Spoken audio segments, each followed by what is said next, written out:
Suicide can be a very challenging topic for everyone. Please take a break if needed.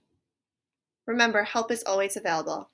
The text crisis line and the National Suicide Prevention Lifeline are available 24/7.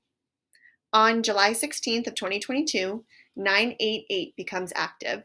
So instead of dialing 1-800-273-8255, you can now just dial 988 to get direct access to the National Suicide Prevention Lifeline. During today's training, we're going to review the youth suicide prevention basics, risk factors and warning signs, the acronym ACT to help a student in need, and the signs of suicide SOS curriculum that we use in grade levels 6 through 8 and our school protocol. Your role in suicide prevention is an important one. Suicide is an attempt to solve the problem in an intense psychological pain and hopelessness. Even though suicide is complicated, it's important to remember that suicide is preventable. When unsure or you have concerns about a student, please contact a crisis response team member. As a reminder, that includes the school counselors, school psychologist, school nurse, and/or administration. There are many ways that staff can lead to the cause to prevent youth suicide. Unfortunately, over the past 20 years, youth suicide rates have increased to become the second leading cause of death for middle school and high school students. During the same time, youth car accidents deaths have dramatically decreased.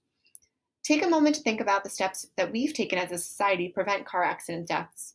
These include safer cars, safer roads, teen driver education, and legislation.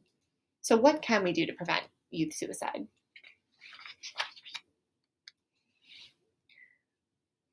One way that you can make a big difference in the lives of our students is feeling prepared to ask about suicide.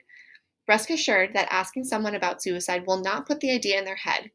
Instead, it lets them know that you can see how much pain they're in and that you want to help.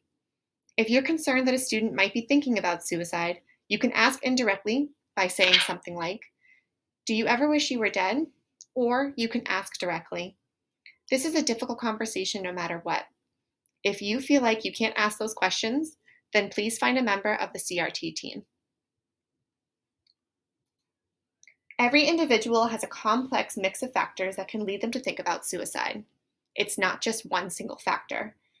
Untreated depression or mental health, drinking or drug use, isolation or feeling withdrawn, loss of hope, access to lethal means, and thoughts of suicide.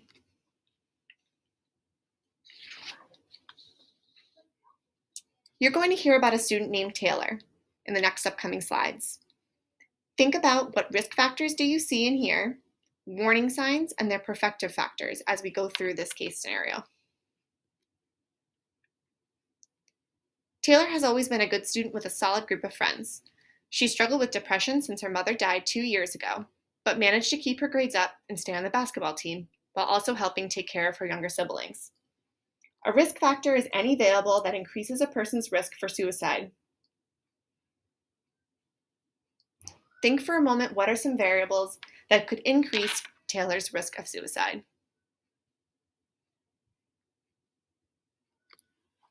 Mental health disorders such as depression, the death of a loved one, trauma, potential substance use, potential bullying, and LGBTQ+ concerns.